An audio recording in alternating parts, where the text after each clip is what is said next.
Well, good evening, everybody. Very warm welcome to our AGM. It's wonderful to see so many of you here. My name is Carol Mills. I'm currently the chair of the Trust, and it's lovely to see you all here. We're going to be focusing on what we've done for the 12 months up to the 30th of November 2024. So it'll sound a little bit strange at times because here we are well into June, but that's the way that it works this evening. So I'm just going to run through how it's going to work. So we have the formal business between now and 8 o'clock, and we'll have a break at 8 o'clock for tea, coffee, and for you to have a look at our shop at the back. And then we've got a presentation from John O'Oates, who I did see earlier. Hello and welcome, great that you're here. And he'll be doing a presentation on Victorian Lichfield between 8:15 and 8:45 or thereabouts. So I hope you'll enjoy the evening. There are going to be a number of items on which to vote. Now, everybody's welcome to our AGM, but you can only vote if you're a member. So a trustee will propose an item. It will then be seconded, and then I'll ask for a show of hands. And if you're in agreement, if you could just put your hands in the air. And we won't be counting how many unless there's a split vote on something. But we're not expecting anything too controversial this evening, so we'll see. That wasn't a challenge, by the way, so don't feel that you've got to do that. So, are there any apologies this evening that haven't already been submitted? Tony Cadwallader, thank you. Any others from the floor? Okay, we've had apologies from Councillor Kerry Murphy, Councillor Alex Farrell, Robbie Cumming, Chris Bull, Sarah Mallet, John and Marion Pearce, Frank and Joy Wheatman, Chris Coburn, Sir David and Lady Sheila Suchet. Can I now draw your attention to the minutes of last year's AGM, which were emailed around to you? Are there any errors, omissions or amendments that we need to make? So can we take those as an accurate record of that meeting for those of us that were there? Thank you very much. And are there any matters arising? No. So far, so good. So now I want to move on to my report.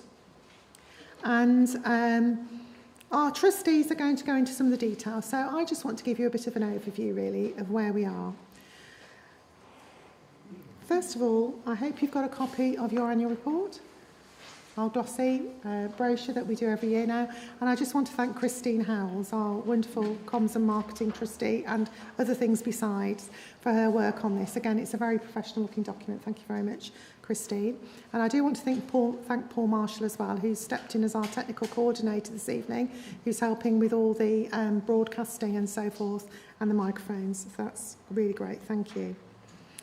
I do also want to thank our wonderful volunteers. The amount of work that people put in their spare time, either on the front line or behind the scenes, is just phenomenal. We've got 155 active volunteers, and they've recorded something like 17,500 hours. And we know people do more than that because not everybody fills in the timesheet. So I think that's pretty impressive. So thank you very much for the volunteers that are in the room.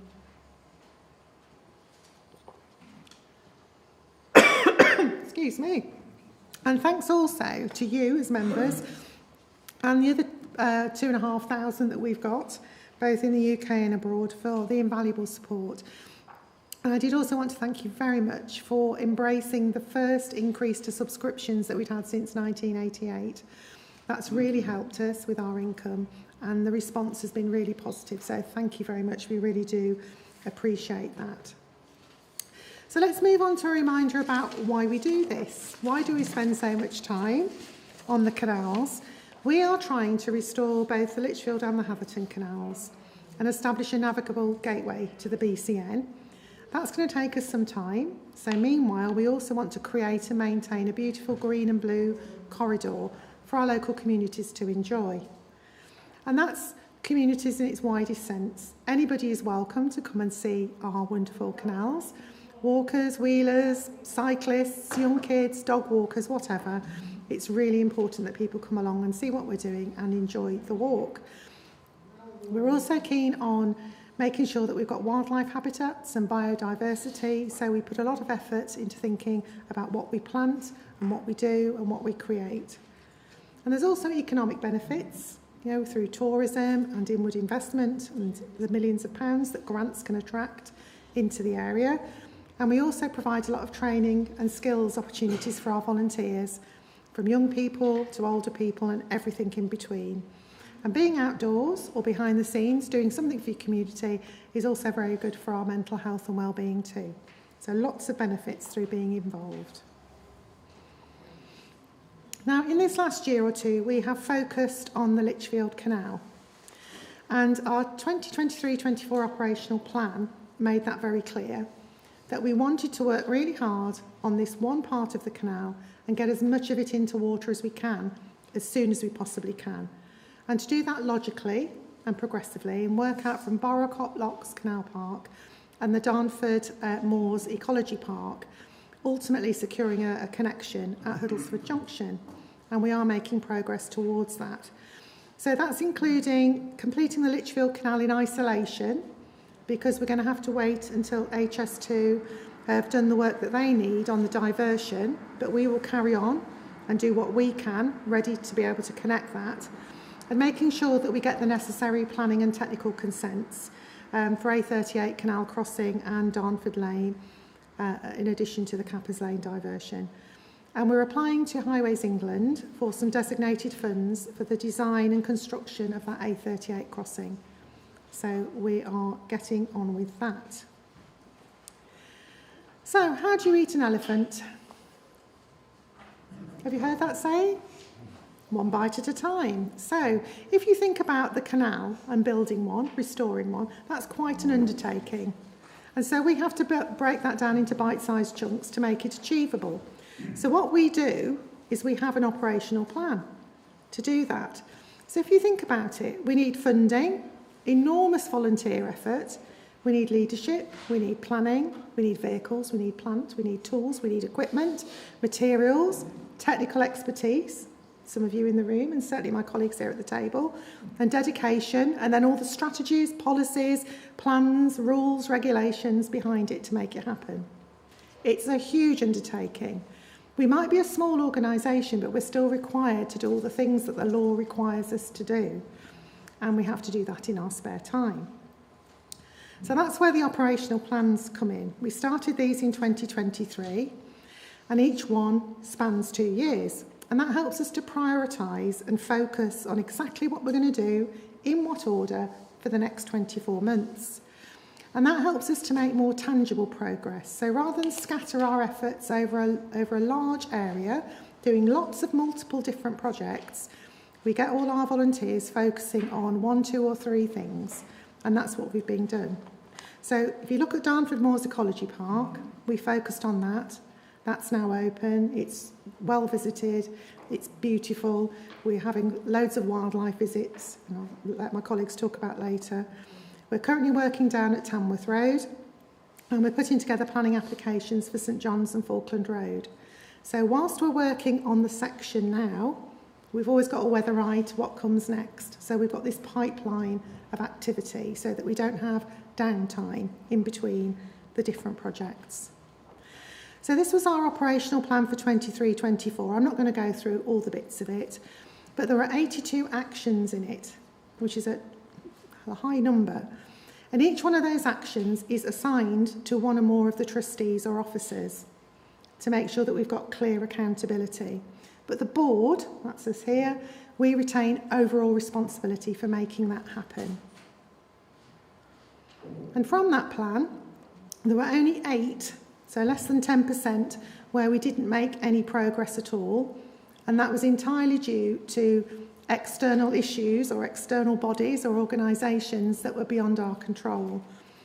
All the things that we could have influence over ourselves and control over ourselves, we made a start on, and many of them, 72% in fact, were fully or mostly achieved.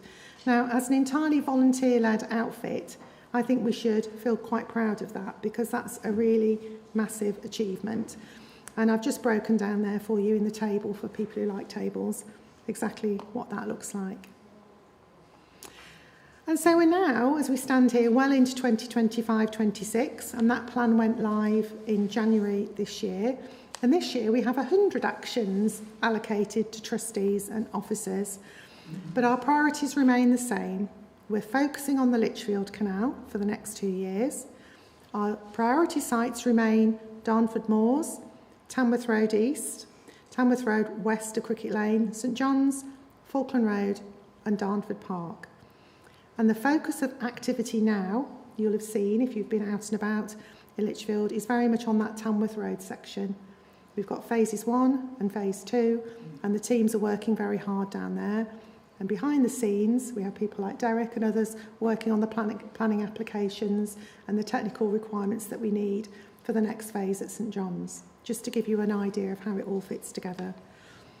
So as we stand here today, of the 7.25 miles of canal that is the Lichfield Canal, 40% is either complete or under construction. Now that's a figure most people are not aware of.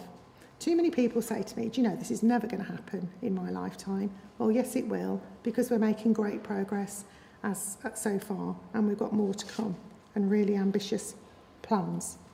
So more details will be covered in the updates from my colleagues in a moment. But before I hand over, I just want to mention that this year we had a new innovation, and we have 4 ambassadors that have joined us. These are people in the public eye who help us to raise our profile in new areas, speak positively about us, amplify some of our social media, talk to decision makers and influencers to help us get more income, more members, more volunteers.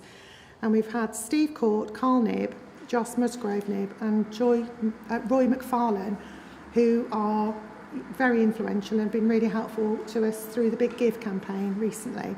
And there's more details about them in the annual report. So thank you very much to them. And just a little bit of admin. We have changed our registered office. Previously, it was based quite a long way away at IWA HQ. And we found that people were finding that confusing. Why is a Lichfield charity listed so far away? So we decided that it would be better to have a local address for our local charity. And I'm pleased to say that that's being hosted by Danes Accountants, based in Lichfield. So our new registered office address is at St John's Court in Wiltell Road.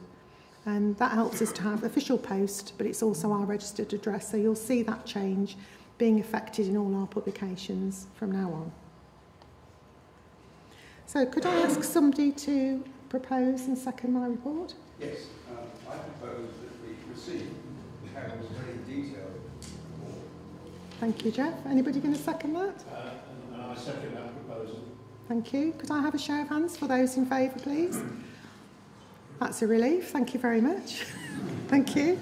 Can I just say, before you close, Carol, Yeah. we're very grateful to you for what you've done in the last 12 months. I think today's presentation, you pointed out all the various facets and the people that, all the way it's constructed now is absolutely, it amazes me to see how it developed. Oh, bless you. Thank you. Thank you very much for what you put forward. Your presentation today was absolutely wonderful, and I like to see how the way you've involved the new people coming in as well. Thank you for what you do. Oh, bless you. That's really kind of you. But we've got more to come.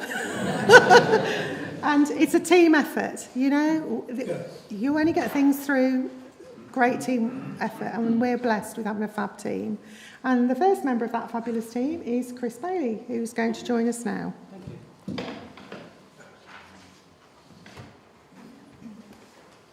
Thank you, Carol. The first thing I would like to do is to personally thank all the people that have volunteered for the Trust over that 12-month period. We are extremely grateful for your time and efforts. I'm reporting my first year as a trustee, and for me it's been a very, very busy year, I have to say. Currently we've got 3.5 kilometres of canal completed or under active construction, and we've got nearly 1 kilometre of canal in water. We've built 130 metres of waterway wall and 140 metres of retaining wall. We've excavated and taken away 3,000 cubic metres of spoil from site, and we've installed 68 metres of piling and laid 70 cubic metres of concrete to the canal bed. We mustn't forget that we also filled 84 gabion cages with nearly 200 tonnes of bricks and rubble to act as retaining walls. I know it's 2025, but I can't stand here and not say that we've removed some of the big pipe. The big pipe was put in the 1950s as the canal was filled in, and has been there since 1950. And in 2025, we removed some sections of it. So that was a great hurrah for us. A couple of guys who stepped down as site leaders, Tony and Hugh. I see Hugh's here tonight. How was the Lafroig? Good. Personal thanks goes to Tony and Hugh for taking me on board and showing me the ropes. And Tony's still with us. He's not very well tonight, that's why he's not here. But he's still with us as our purchasing officer. And Hugh is still communicating and coming on site to talk to us. So it is with great thanks that, for all your efforts, guys. Thank you. Stepping up to team leader roles for the next year will be Dave Gittins, Adrian Sturgis and Brian Williams. So I'm grateful for those guys for stepping up. And newly appointed construction manager Paul Brettle is overseeing those site gangs, and Paul's pulling everything together at all the sites to move things on.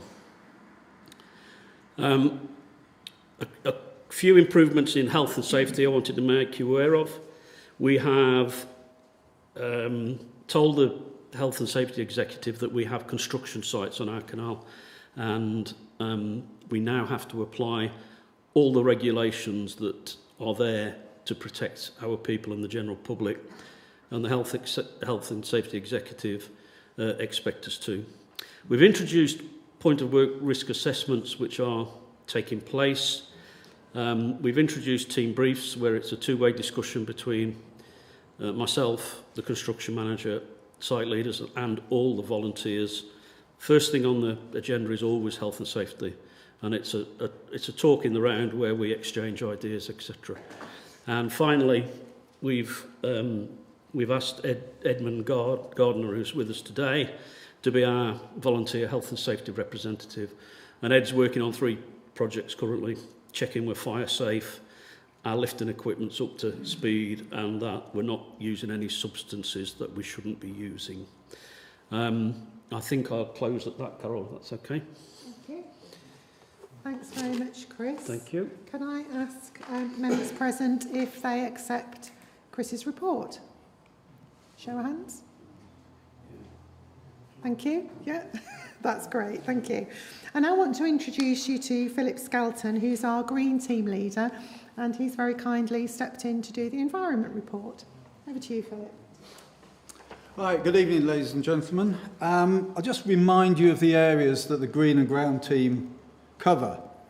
That's Darnford Moors Ecology Park, Darnford Park, the Heritage Trail from the Tamworth Road to Cricket Lane, Tamworth Road from Cricket Lane to Fishface. I've missed a few here. The fields along the Falkland Road, the big one and the even bigger one.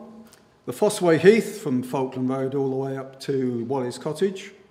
The stretch in Muckley Corner, which we're responsible for, which is about 3/4 of a mile. And Summerhill from the boat all the way down to the M6 toll.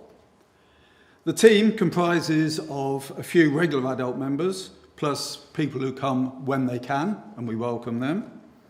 Duke of Edinburgh volunteers, that's lads and the occasional girl aged 12 to 18 who come on a Saturday morning. The occasional scout and guide group, and we also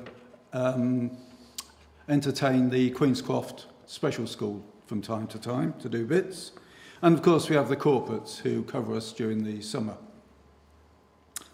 During the year we planted 38 trees, 420 hedging whips, Some of those were planted out along the various sites, and a number were planted in a nursery alongside the canal in our compound. That concept we've extended into 25, where I've got 400 other whips we were delivered, and in general, all of them are blooming and looking really healthy. So bless them, eh? We cleared over 4,000 square metres of brambles and gorse, and the gorse is the real killer. That's what we do in December and January up at the Fossway and Summer Hill. Really hard, nasty work. The kids get really stuck in. The Green and Grounds completed 2,266 volunteer hours. And the corporates, where have we got the corporates? I missed them. That one. Hold on, it's because that's there. Hold on a second. Technology, eh? There we go. Right, the corporates. These are firms that come down for normally 1 day at a time.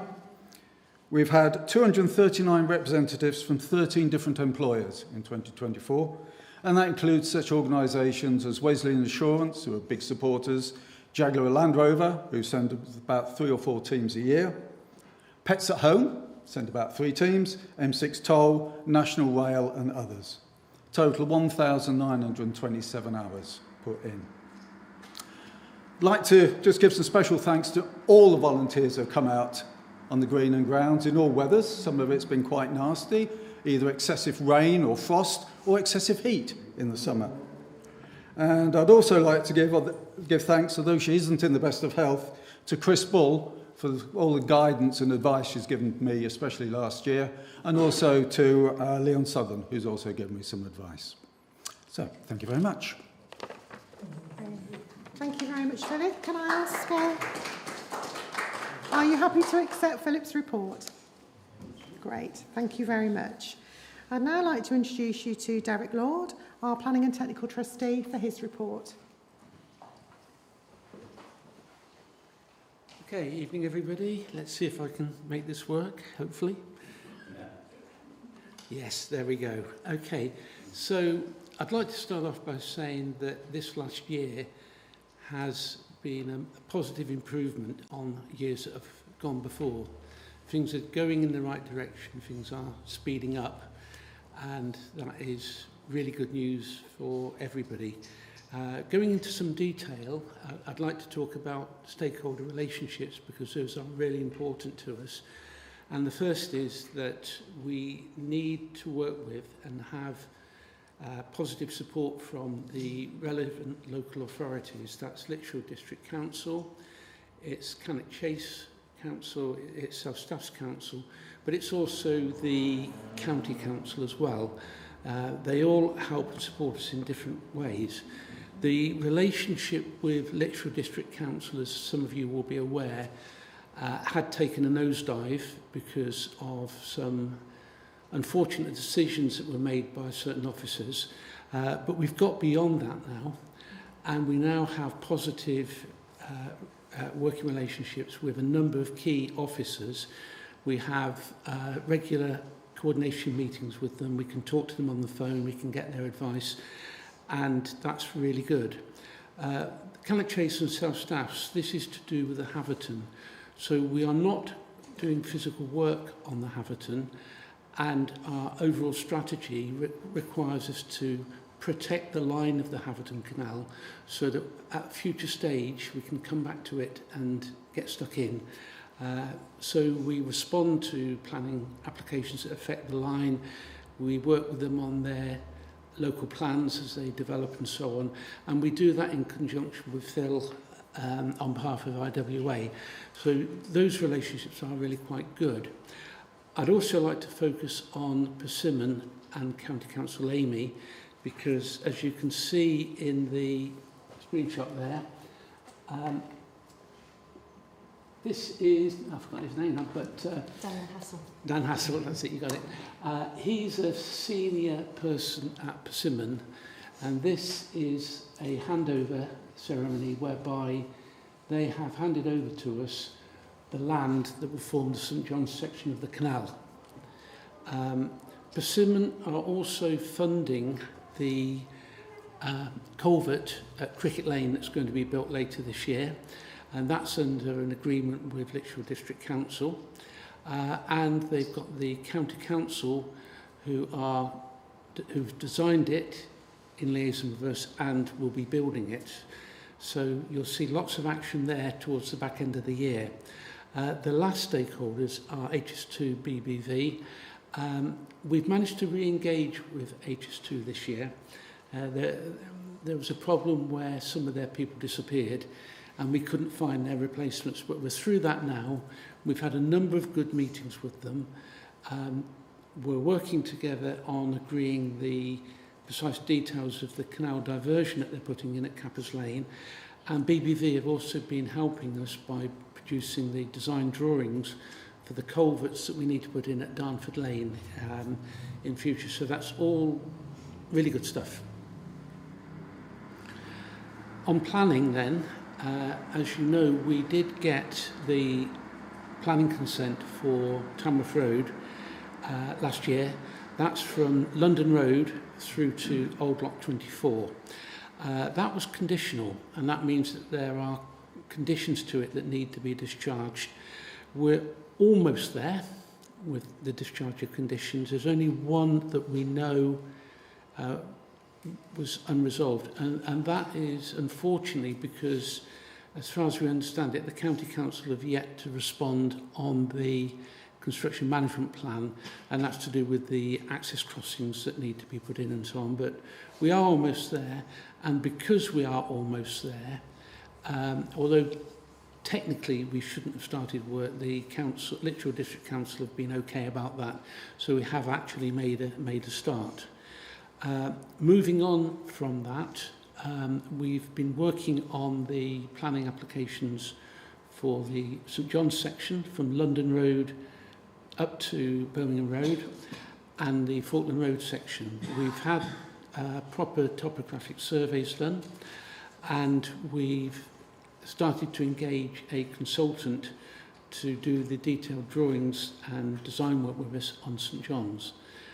This consultant did the work for Persimmon on St John's, and Persimmon have let them use the drawings that they'd paid for to work up to help us with ours as well. So again, that's all good news.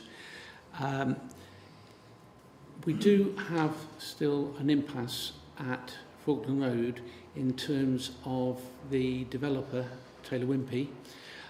Taylor Wimpey have not discharged their planning conditions, and they've tried to force through drainage that doesn't work and would adversely affect the canal.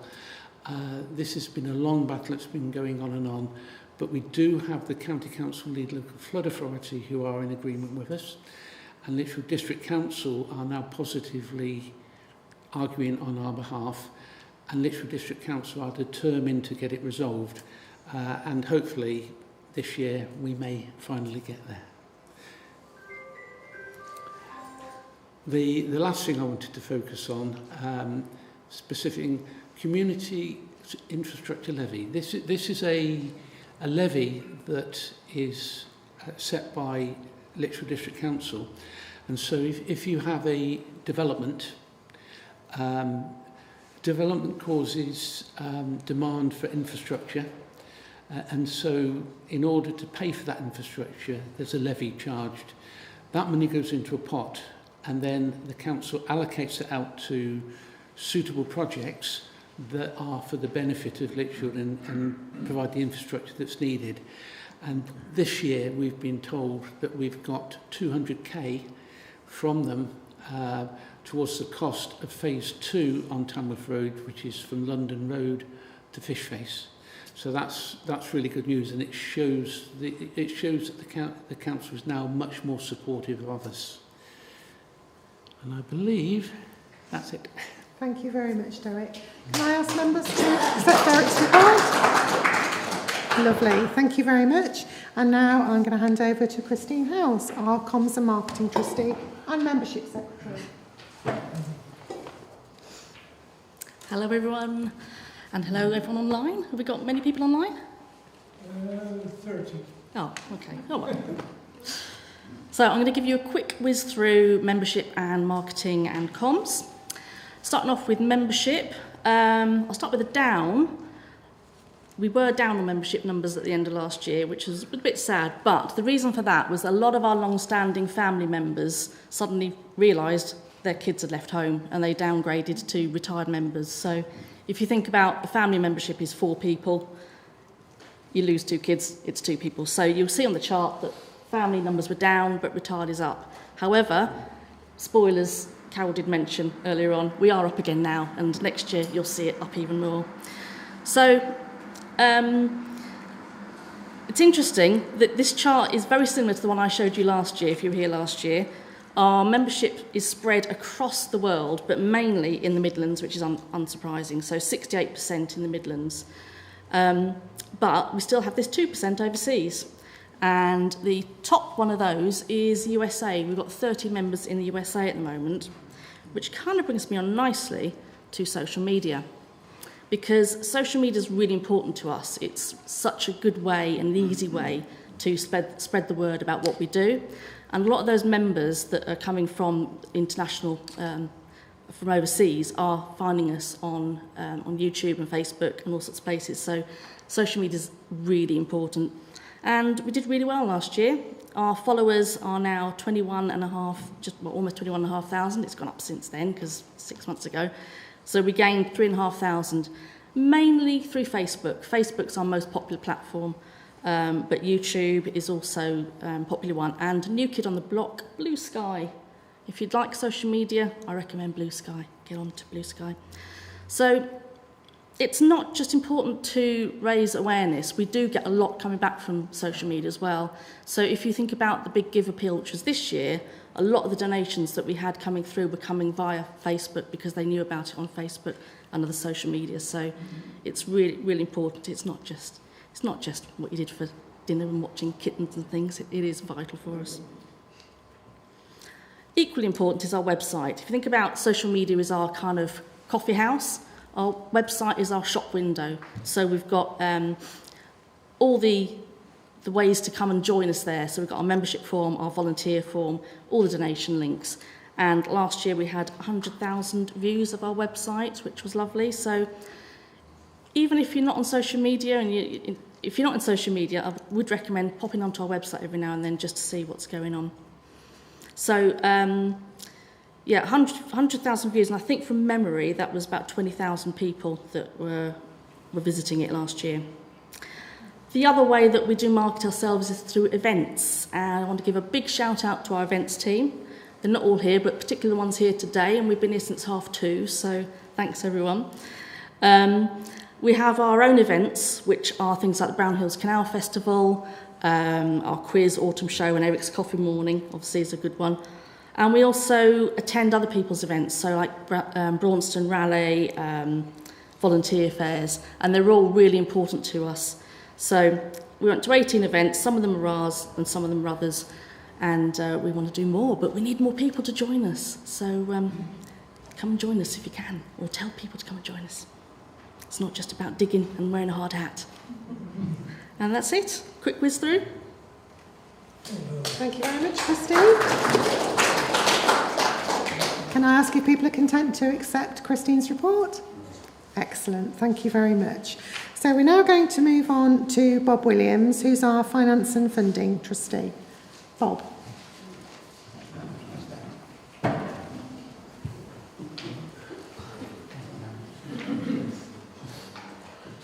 Thank you, Carol. It's my spot. And I think, apart from Eric, our founder, I have probably attended nearly every one of the 35 years of AGMs we've had. But I think, Eric, you beat me to it by a couple of those. So it's nice to see so many friends here yet again. Finance. Well, can I draw your attention to the wonderful annual report, which you have all got as you collected as you came in, and I draw your attention to page 14. Page 14, headed up Finance, Income and Expenditure. Now, take your eye down to the bottom of page 14. You've got to give them a test. I'll give you a test. Christine wants me to give you a test. I'm going to go through these figures line by line. Well, maybe not. The accountants have done those for us. But the work from the bottom up, you'll find that what was a deficit last year, because we spent so much money at Darnford Moors Technology Park, to good effect, of course, it has now come around to a surplus of £78,000. So that's very handy to have that sort of result. You'll be able to study these figures at your leisure, a bit of bedtime reading on the income and expenditure and the balance sheet. So what is interesting, of course, that those aren't just my numbers. They have been proven by Danes, the accountants in Lichfield. They produce this huge 45-page report which satisfies the Charity Commission. So we start off with an A4 sheet and it becomes 45 pages at quite a cost, of course, but it has to be done for charity purposes.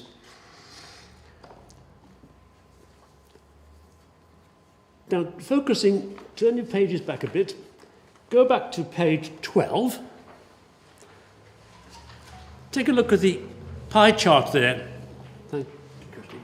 The pie chart there, which Christine has compiled very effectively.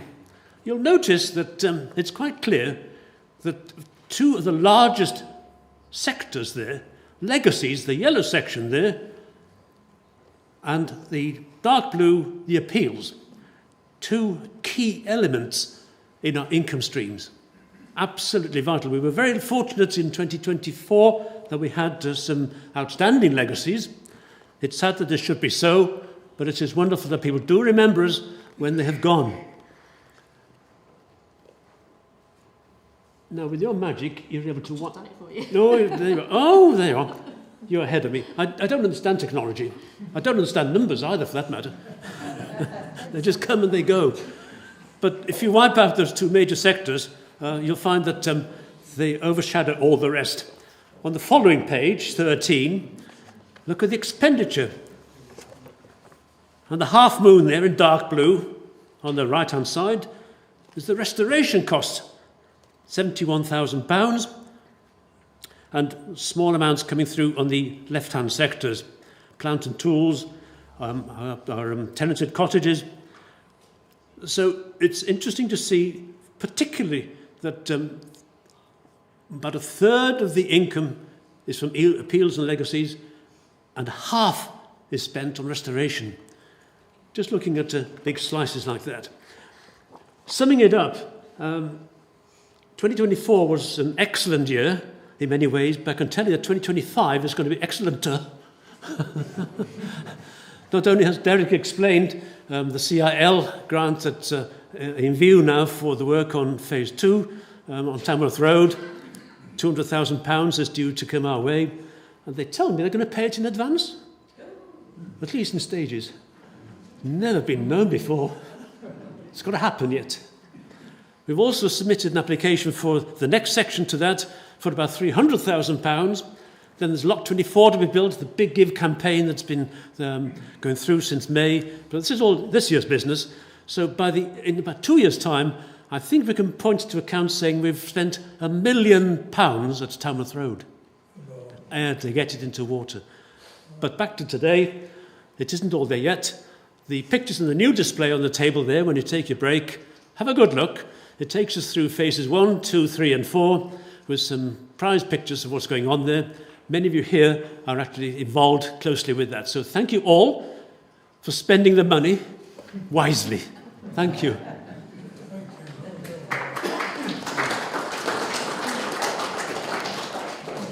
Thank you, Bob. Can I have somebody to propose that, please? Yeah, I'll propose that we accept the report. Thank you, Christine. Anybody to second? Thank you. All those in favour of accepting the finance report? Thank you very much. I'm now going to hand over to Colin Booker for this next item.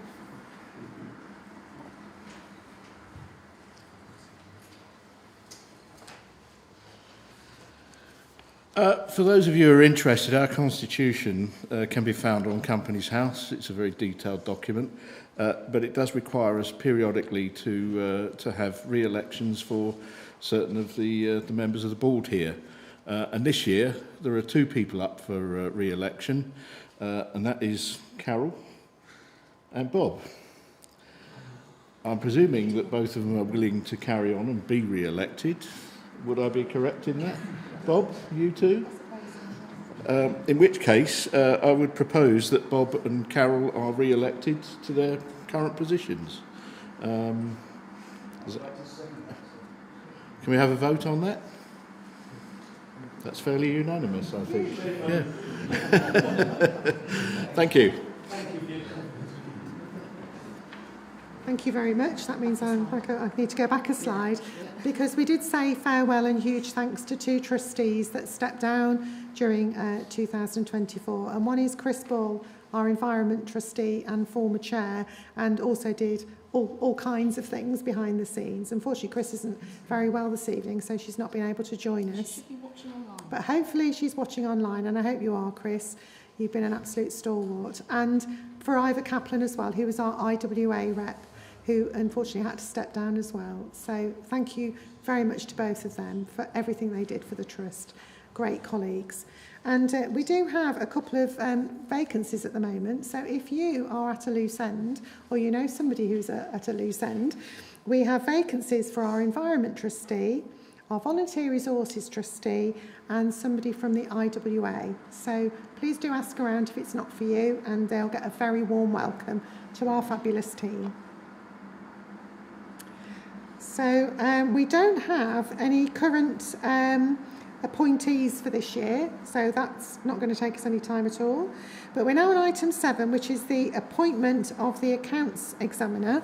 Now, Danes LLP have been our accounts examiner for 18 years now, and it's proposed that they're reappointed for 2025. So could I have somebody to propose and second that, please?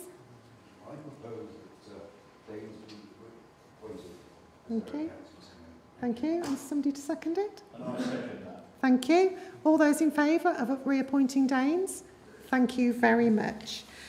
So we're now on item 9, which is any other business. Are there any items of any other business? Colleagues? No? Anybody indicated online, Paul? No. Okay. So there's no any other business, which is very good. Are there any questions arising from any presentation? Gentleman there. Can we just ask you to use the mic?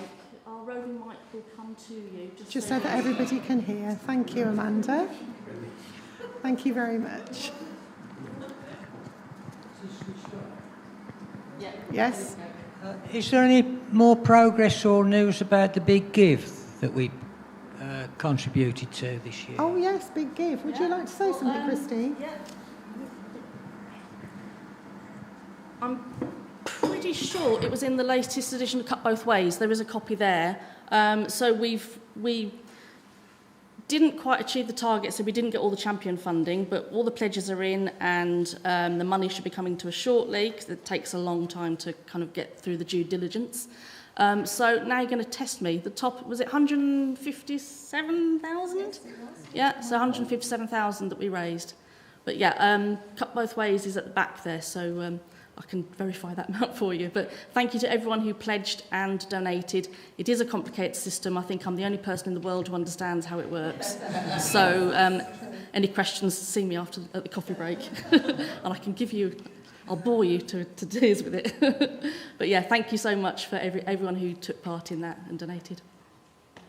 And thank you to you, Christine, for all the work that makes it happen. So the next stage of that is the designs for the lock, and so that there's, I don't know if Derek wants to say any more about that, but yeah, so slow process, but we've got the money now so that we can get the designs and then crack on with it, yeah.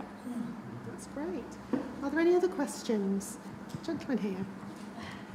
It's not a question, it's more, I'm Councillor Richard Cox, Cabinet Member for Community Engagement.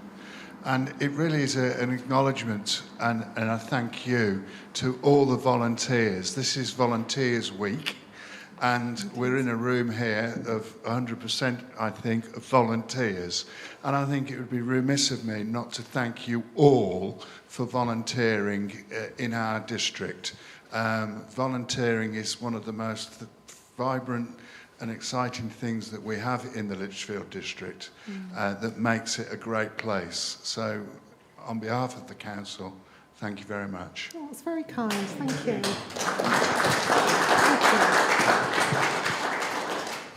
you. Any final... Gentleman here. Microphone is coming to you. Colin Greatrex, County Council. I'll echo what Richard Cox has just said in terms of the welcoming of the volunteer effort.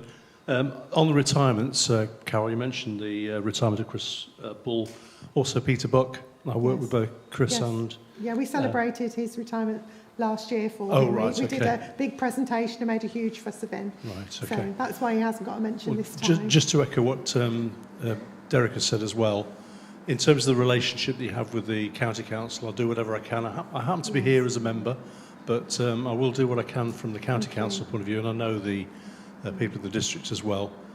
So 5 out of the 6 projects for last year were in my division in the county, so very strongly involved with most of the work that's going on, and I'll continue to help out where I can.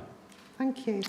I mean, that's really kind of you. Thank you. And we are very grateful to all of our stakeholders that give us so much support in quite challenging times. Lady here, thank you. Thank you very much. I'm a retired county councillor until a couple of weeks ago when we had our election, but for the last 20 years I've been the county councillor and the Lichfield district councillor for Bowley Park. So I've been at the beginning of this long canal, long story. So I was pleased to see that you have put the county council up on the list, because we have community money at the county council. I stand corrected, we did have. It doesn't exist at the moment, but we don't know where we are at the moment, but there we are. The thing is, we have had a lot of interest at the county in the canal, as many of you know. I've been in my welly boots many times walking up and down the canal to see your progress and what you've done. And I'd like to echo what my 2 colleagues have said. Thank you so very much for what you volunteer and what you do. It's wonderful effort that you put in, and the dedication is absolutely fabulous. Keep up the good work, everybody. Thank you. Thank you very much. Very kind. Very kind. I have to say, it really gets under your skin. We love it. It's just, once you get involved with the canal, you just want to do more and more. So, we're very lucky to have some fantastic people who spend so much time. Carol only started to do the reading. Yeah, I only came to do what you're doing, and now I'm standing here at an AGM, so there you go. But that's not compulsory, so don't let that put you off if you're thinking of volunteering. So thank you very much for your questions. Thank you very much for your participation and attendance, and thanks to everybody online. We are now going to have a 15-minute break, so please do have a cup of tea, coffee and a biscuit or 2. Also, please do visit our shop at the back, and please can we be back in our seats just after 8:15 for our really interesting talk from Jono. So see you in 15 minutes, please. Thank you.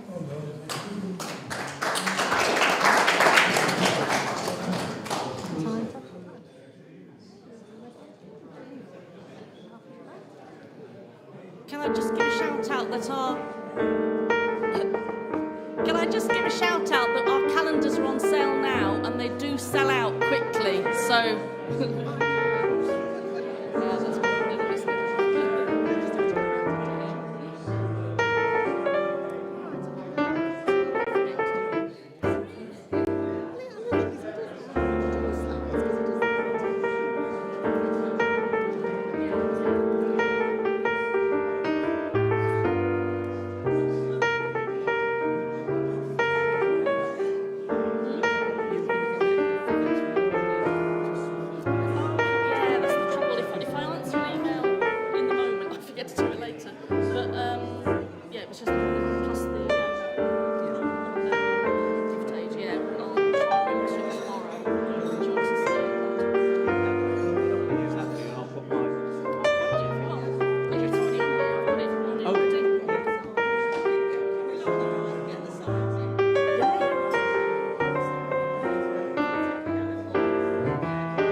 shop.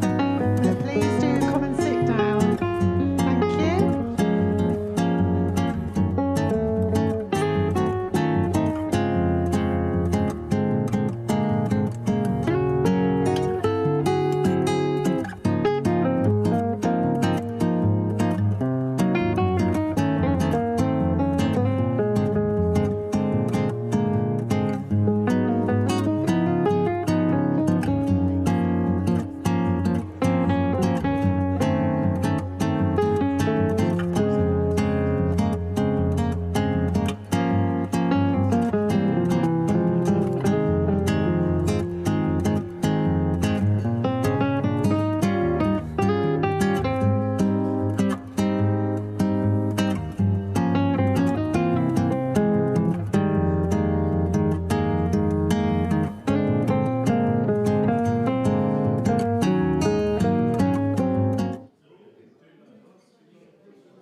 Thank you, everybody, for returning to your seats. Much appreciated.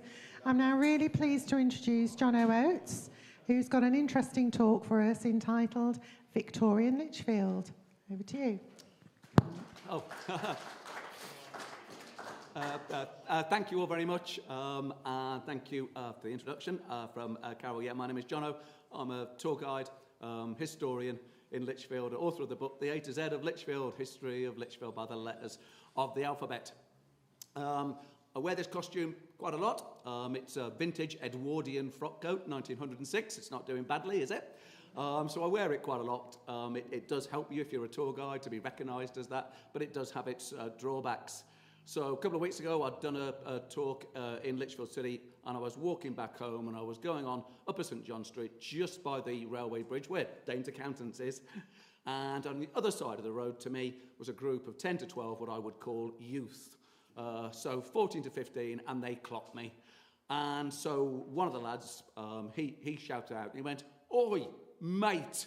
So I ignored him, and he went, "Oi, mate!"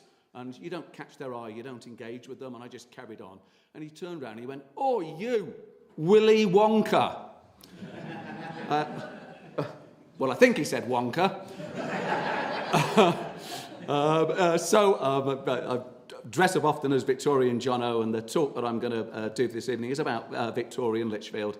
Now, in December this year, for the first time, they're having a Christmas festival, Christmas event, and it's based on Victorian times, so Dickensian. It's going to be in the first week of December for 4 days. And when I've been talking to people about this, they said, well, Jono, Lichfield isn't a Victorian city. Hopefully I'll prove you a little bit later that it is. But the reason they say that is they consider Lichfield to be Georgian city, which of course it is, but it's also a medieval city. But the Victorians had a massive impact on the city of Lichfield, as they did across the whole of the country. So during the 18th century, the time of King George I through to King George IV, and then followed on by William IV, Lichfield was at the top of the pops. It was one of the best known, the most well-known cities in the whole of the country. Everyone knew where Lichfield was. It's much more important than its noisy neighbour of Birmingham. Part of the reason for that is Bird Street in Lichfield. It's a main road that runs from one side, from Birmingham, right the way down to London, and on the other side to the county town of Stafford, and then to the northwest, the trading post of Chester, and even more importantly, the port of Liverpool, which is where the ship sailed in Georgian times, going across the Irish Sea and then across to the Americas, to the new land. So that is where Lichfield got its fame from. All these coaches filled with people who had got lots and lots of money. They stopped in Lichfield and spent their money in the hotels, in the pubs, and in the shops and local businesses. So we hit the heights at the time of the Georgian trade, the coaching trade. Now, when the horse and coaches stopped, they were replaced by the next big main measure of transport, and that was the trains. and Lichfield did not engage with the trains, as pretty much every other major town and city across the whole of the country did. In 1839, a travelling salesman, commercial salesman, writes a stinging letter to the Lichfield Mercury. He's been at a meeting at the Guildhall in Lichfield, and he says there are no trains, there is no train line in Lichfield. You cannot get to it. He says he can get all the way around the country, but you cannot get to Lichfield by train. Lichfield City Station, Lichfield Trent Valley Station had not been in place. And he said, the eternal term, you'll hear it mentioned almost every week, he said, if Lichfield is not careful, in 10 years' time, it will become a ghost town. And he was pretty much right. The coaching trade started to decrease quite rapidly. There were no trains. So by Victorian times, Lichfield had become a little bit of a backwater. Its population stayed very steady, and it certainly did not hit the heights of Georgian time period. So a little summary there of Queen Victoria, born 1819, succeeded William IV as monarch, came to the throne in June 1837, married Prince Albert, her beloved Prince Albert. They had 9 children, and she died in 1901, aged 81, and at that stage a 64-year reign, the longest in British monarchy at that time, and they believed at that time it would never be bettered. They hadn't anticipated Queen Elizabeth II. So we talked about the trains and the train system, and eventually we managed to catch on to the rest of the country. And this is the railway bridge, which I walked under before I was abused by the youth. And this has what the original Lichfield City Bridge looked like when the train line eventually opened in 1849, 10 years after the commercial salesman had criticised us. We see the little chuff-chuff train going across the bridge, and those lovely 2 entrances going from Lower St John Street through to Upper St John Street. And then, further up, and Dane's Accountants is now just where you see underneath the bridge on the right-hand side. And on the outer parts of the 2 main bridge battlements, we see a number of the city seals, the city badges, if you like, dotted around the outside of the railway bridge itself. Those are the only things really that survive today, still in place. I think it's a beautiful looking bridge. I don't think we can probably say that about the Lichfield City Bridge at the moment as you walk through the pigeon poo encrusted passageway. It's not the loveliest and in a poor state of repair. So that's Lichfield City Bridge, originally after the line from 1849. And this is what Lichfield City Station used to look like before the later Victorian build. We can see from its position that it is closer to the St Michael's Church side. It's pretty much where Mr Tyre, tyre fitters, is now. And again, we can see people just wandering across the railway line from one side to t'other as the steam train approaches them. I'm sure you may know who this gentleman is, John Robinson Maclean. This is the bust of Maclean, the very well-known Irish engineer, and it's in St Anne's Church in Chasetown. And John Robinson Maclean he was the person who put together the first railway line in Lichfield, the South Staffordshire railway line. And it was at that time, and still today, it's the only bit of public railway track that was owned by one individual rather than committees of. John Robinson Maclean, obviously most well known for the Sandfields pumping station, where they pumped fresh, clean water from Stowe Pool up to the contaminated, polluted waters of Warsaw.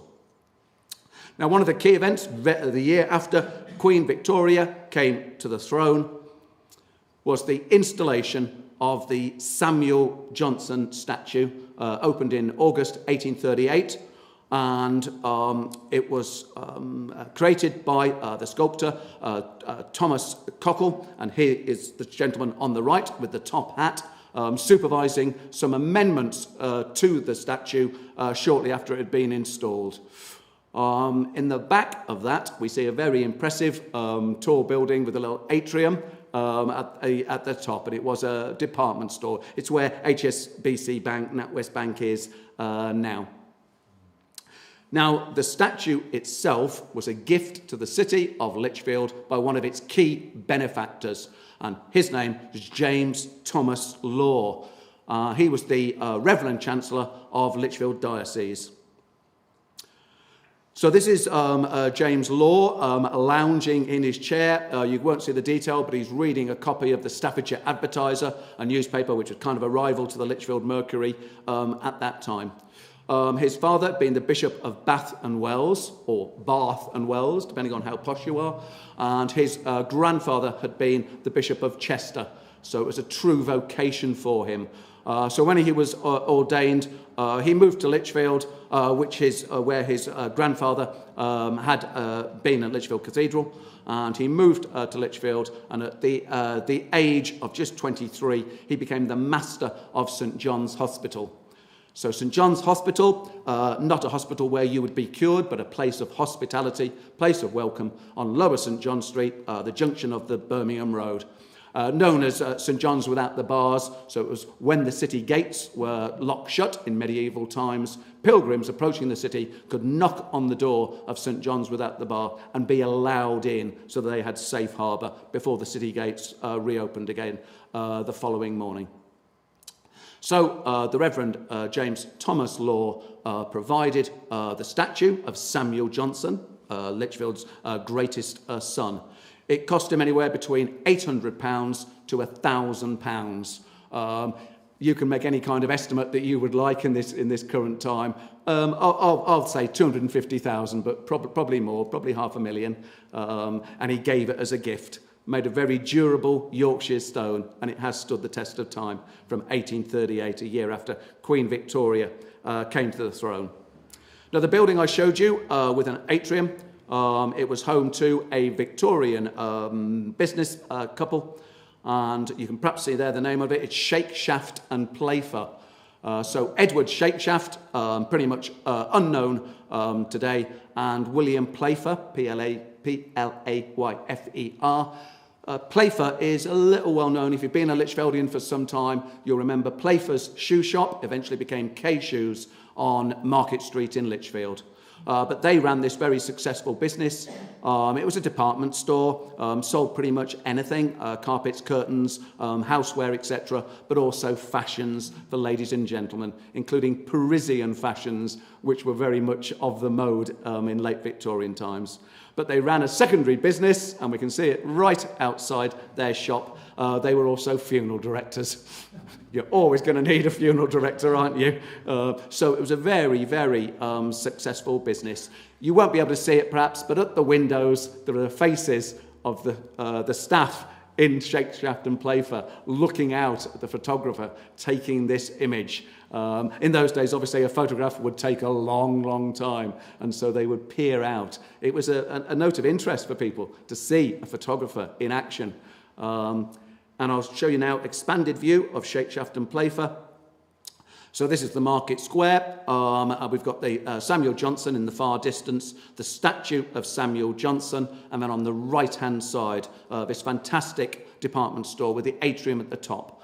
My understanding is that when you walked up to the top floor, you would then be able to look upwards to this giant skylight. I've not met anyone or know anyone who actually remembers that or remembers doing that. But certainly the building was well known. It became F.W. Long's Drapers men's store. So that is the Market Square. We know that it predates 1908 because although the statue of Samuel Johnson is there, the statue of Thomas Boswell on the other side is not in place. That didn't appear until 1908. Someone who was connected to the railways and was friends and colleagues with John Robinson Maclean, a chap called Richard Green with an E. There were two well-known Richard Greens in Lichfield. One of them was at the time of Samuel Johnson, and he was an antiquarian, created effectively a museum of museum items. And then Richard Green, the second one, was a banker not necessarily by trade, but he married into a banking firm. He married the daughter of one of the key partners, and when the partner passed away, Richard Green took the place, the secondary partner, to James Palmer. When James Palmer passed away, Richard Green took over control of the bank itself. Became known as Green and Palmer Bank, but also as the Lichfield Bank. In 1855, in December of 1855, the Lichfield Bank went belly up. It crashed in spectacular fashion. New Year's Eve, 1855. The bank supplied many of the organisations throughout Lichfield, including the Conduit Lands Trust. The fall of the bank was spectacular. It's a quite amazing story, but one that you'll have to wait for another occasion. So John O. cliffhanger. Richard Green looked after this bank until it failed in 1855. I can show you, I can't show you the bank at the time, but I can show you what it later became. So this is further up Market Street, the Midland Bank, which obviously became HSBC Bank, and the banks moved further down. So it's where the new look dresswear shop is today. I won't show you that because it's an ugly building. And it replaced this fantastic, amazing building, demolished during the 1860s, but totally changed since the 1960s when it became the new look building today. But we can see the little alleyway next to it, that is still there. That's where the Iceland shop is. But that building is pretty much unchanged, apart from the Iceland logos. So that is where Richard Green's bank was. Palmer and Green became the Lichfield Bank, finished in 1855. Another key person for Lichfield is this chap. You probably won't recognise him, but you'll definitely recognise the name because it's Robert Bridgman. So Robert Bridgman and Sons, the noted stonemasons and wood carvers based on Quonian's Lane, just off Dam Street in Lichfield. And here he is in pensive mode. I think it's a frieze behind him of the Last Supper, looks like to me. So Robert Bridgman was not Lichfieldian. He was brought up in Cambridgeshire, and he got the contract to redevelop, to rework the west front of Lichfield Cathedral, putting up during that process over 100 statues which he and his team created in Quonian's Lane. He moved from there to get that contract. Well, you would, wouldn't you? 100 statues on Lichfield Cathedral, all created by his company. And when you look at the census of 1880s, 1819, 1901, what you see on the streets surrounding Quonian's Lane is all these people. They are all stonemasons, and they were all born and raised in Cambridgeshire. So when he arrived in Lichfield from Cambridgeshire, he brought his entire workforce with him and dotted them all around. Bridgman House, right next on the junction of Dam Street and Quonian's Lane, is where Robert Bridgman lived. He literally had to step out a door and go and check on the workmen. And so this, again, it's a later picture, but this shows a group of the workmen, the Robert Bridgman workmen, in Quonian's Lane. And the thing that sort of impresses me is that clearly health and safety was not an issue at this time. If you look where all the bricks are all lined up, they're teetering, tottering. And if you have a look at the gentleman who's third back with his cloth cap on, he's swinging his hammer. The photograph is obscured because obviously the camera cannot catch it, and he's smashing it down onto his implement to do the carving, and he's looking at the cameraman. So I would imagine 5 seconds later he has smashed his hand to pieces, but he won't have done, will he? Because he will have struck that so many times. He knows exactly where the top of that implement is. He doesn't have to look directly at it. Just a fantastic image of the workmen at Robert Bridgman and Sons. Now, when they worked, obviously, lots and lots of stone chippings everywhere. They would have definitely been thirsty. And they would have helped themselves to ale after they finished their shift in one of many, many Lichfield pubs in Victorian Lichfield. We think there are a lot of pubs now, but there were lots more then. At one stage, there was one pub for every 60 people in Lichfield, the population. You would walk along a lot of the streets and you could do a pub crawl on one street. Stowe Street, the original Stowe Street, had up to 7 pubs along that one stretch. You would literally fall from one to another. The beer was very cheap, and there were lots of them. And obviously, when you had finished your shift, you would go out and drink yourself silly. So there were 3 main breweries in Lichfield: Lichfield Brewery Company, Lichfield City Brewery, and the Lichfield Trent Valley Brewery. So 3 major breweries pumping out thousands of barrels of ale across the whole of the country. We cannot say that Lichfield challenged Burton-upon-Trent as being the major centre of, but it was very, very significant. And of course, we shared the water. Water is key in the brewery process. We shared the water of the Trent Valley along with Burton-upon-Trent, so it just all made sense. Now, this was not so much a brewery, but a bottling plant. It's John Sims of the Victoria Works on Church Street in Lichfield. They also had a factory in Cannock, and it's on Church Street. It is where now the Westgate medical practice is, opposite Oldie, and it's incredible to think that those buildings were there. It's a fairly small little plot, but a few, large buildings doing all this bottling. And John Sims mainly did what they called aerated water, so fizzy pop to us. They bottled lots of it, and they were also, as we can see there, they were distributors for people like Guinness. So Guinness would have would bring the barrels over, and they would be bottled by John Sims and then distributed out. John Sims, you can find lots and lots of bottles, glass bottles, made by John Sims. And I think it's Gallows Reach, is it? Yeah, Gallows Wharf, thank you, where they've inlaid some of these bottles for John Sims and other providers into it.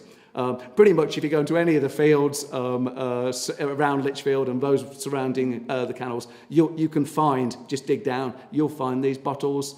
They were very, very tough, strong bottles, the way they filled them with pressure, and so they tended not to break, as opposed to today's glass bottles.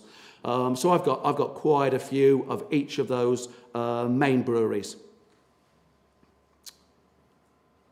There we go. So this was the Lichfield Brewery Company, and so the railway line we see is going out in the direction of Shenstone. Right at the top, you've got Ivanhoe Road, the Birmingham Road travelling to the other side, and then in between the Lichfield Brewery Company and Ivanhoe Road, you've got a lovely empty field, which is now housing development. On the Birmingham Road, on the right-hand side, you can see some lovely allotments, which are now housing. And if you look further up by Friary View, you can see some nice empty field spaces, which is now housing. But we talked about Wiltell and Danes, so you can see where Wiltow Road was, which led into that green space. And that Wiltell Road associated with the Wiltell Works. So the Wiltell Works was the Birmingham Chemical Company, but it was known as Wiltell Works, or the Wiltell, allegedly because the slogan for the Birmingham Chemical Company was "Quality will tell," and so they joined those together. And you can still see the sign Wiltell Works on there. Right at the bottom left of the photograph, you can see Davidson House. In splendid fashion there, trees outside, a lovely canopy which has been ripped off, and I don't know where that is now.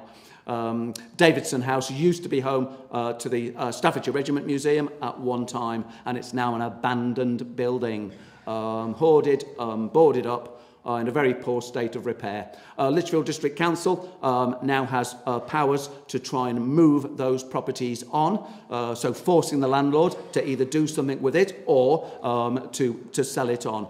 So I'm really, really hoping, it's a lovely, gorgeous building, that at one stage it will be restored to somewhere near its best. This is one of the Victorian pubs served by the Lichfield Brewery Company, and the building on the left is the Malt Shovel pub, Malt Shovel Hotel. The building today, it is the Fat Face store, and it has horrible, truly horrid, faux, false Tudor black and white covering on it. I'm going to get up a ladder one day with my claw hammer, and I'm going to peel it all off, because look at those gorgeous windows on that first floor. So it is a shame, and you can see the entrance where the horse and cart would go through to the left of the pub, out to the back, where again there would have been fields. It's now where the Uber drivers line up to take the McDonald's takeaways away. And then to the right of that, it's Hall's Butchers, so a multi-generational family butchers. Henry Hall, his granddaughter Louise Hall, she has got the ladies' dress shop on Dam Street. His name escapes me at the moment. But it was a butcher's for several generations. It's now the Superdrug store. But if you go and look at the front of the Superdrug store, you will see the two bull's heads on either side. They are there on that photograph from the end of the 19th century. And I often point it out to people, and they're stunned and amazed, because they go into Superdrug every single day and they've never spotted these bull's heads. And they look at me as though I've just put them up there, just sort of glued them into place. But I haven't, honestly. It's a typical pub, one of the many across Lichfield. One of the greatest buildings built right in the heart of Victorian times. And it's the Lichfield Free Library and Museum. So opened up in 1859. And the land that it used to be on belonged to the Reverend James Hall, Reverend James Thomas Law, the man who had gifted the statue of Samuel Johnson. So he owned that land, and he transferred it across to Lichfield City Council so that the building could be built, and he asked for £25. Now, £25 in the 1850s was quite a lot of money, but if you look at that site now as real estate, in the shadows of Lichfield Cathedral, Minster Pool on one side, stone's throw from the cathedral, that was a bargain. So they're allowed to build the Free Library Museum. It was only the second free library in the whole of the country, after Sale in Manchester. Norwich claimed to be the second free library, but I tell you, it's Lichfield, trust me. It was a free library, and prior to that, you had to pay. Although the free library, it was an act of law from 1850. Although free library was a fantastic thing, it meant that anyone could go in and read journals and read books. It was highly resented by working class people who had no interest at all in going to read a book. Some of them could not read and had no interest. But because it was a public building, it had to be paid for by the council tax of the day. And Lichfield City Council increased their council tax by 1 old penny a year. If they do that today, but in the 1850s, that would mean the difference between you putting bread on the table for your family or not. So working class people hated it. They just said the posh people can now get into the library for free, and we're paying for that privilege. But it was a fantastic thing by the Reverend James Thomas Law to do that. When the library opened, it needed to have a stock of books, obviously. It needed to have heating and lighting and a librarian. And so the great and good of Lichfield made donations. Lots of people put in £5, £10. The Reverend James Thomas Law put in £25, the money he had received for the land. So he wiped his face clean. He made zero profit. I would say the Reverend James Thomas Law was a good egg. Also gave a gift to Lichfield in the same year of the fountain that stands in the middle of the museum gardens. And if you get up close to it, you can see the inscription that runs around saying that he provided the fountain and that it opened in 1859, the same year that the museum gardens themselves opened up and the Free Library and Museum. And the Reverend James Thomas Law led a congregation singing hymns going round and round the fountain. How are we doing for time? Are we still okay? Yeah? Thank you. A building that sprung up along with churches, along with religious buildings, another building that sprung up all around the country in Victorian times, late Victorian times, was the workhouse. And this was primarily due to industrialisation. Lots and lots of men, manual handling, were put out of jobs and had no money, no state benefits, no state system, and so incredibly poor. So there were 3 workhouses in Lichfield associated with each of the churches in the city centre. And this one you may well recognise.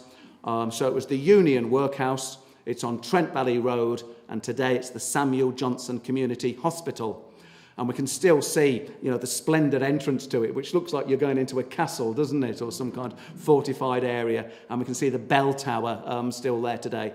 Parts of the other buildings have been demolished. If you got into the Union Workhouse, you were incredibly lucky if you had nothing, because at least you could find a room, a bed of sorts, and you were fed 3 times a day. And they had a doctor who would come and look after you, which was fund paid for, and you could not afford to go and see a doctor if you were poor in those days. No NHS system. So the workhouse itself was designed by an architect. He was young at this time, and this is Sir George Gilbert Scott as he became. And as a junior architect, he put in a bid for the Union Workhouse. He won it against some very other well-known local architects.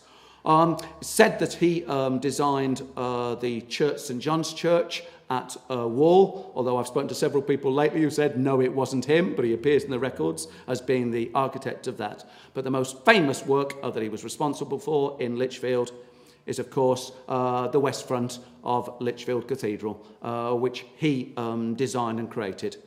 The west front was developed after criticism from Her Majesty herself, Queen Victoria. So when she visited in 1840, the original statues that were at the front, medieval statues, had started to crumble. They were falling away. You were in danger of being struck from above by a statue. So what they had done, they covered the whole west front of the cathedral with Romanesque cement just to keep the original statues in place. So it looked horrendously ugly. They whitewashed the inside of the cathedral walls. So when Queen Victoria visited, well, she was not amused, and she criticised the cathedral, therefore prompting them to do something. So they recruited Sir George Gilbert Scott, who by that time was very famous, very well known, and he redesigned the whole west front using over 100 statues, the vast majority of which created by Robert Bridgman and Sons on Quonian's Lane. It took so long that Sir George Gilbert Scott died before the project was completed in the 1880s, and one of his sons took over supervision of it. Of course, being made at the time of Queen Victoria, there has to be a statue of Queen Victoria herself. You can see her, she's the one at the top. You can see her rounded features there.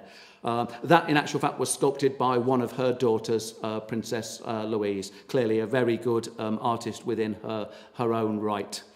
So finally, Queen Victoria saw a return to the greatness of the west front of Lichfield Cathedral.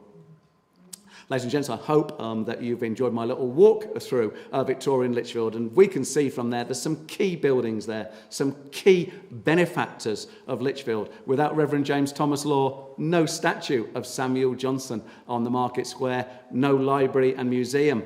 Today, Lichfield Registry Office, the most successful, most popular registry office in the whole of Staffordshire. Ladies and gents, I hope you've enjoyed my Victorian Lichfield. Thank you. you very much.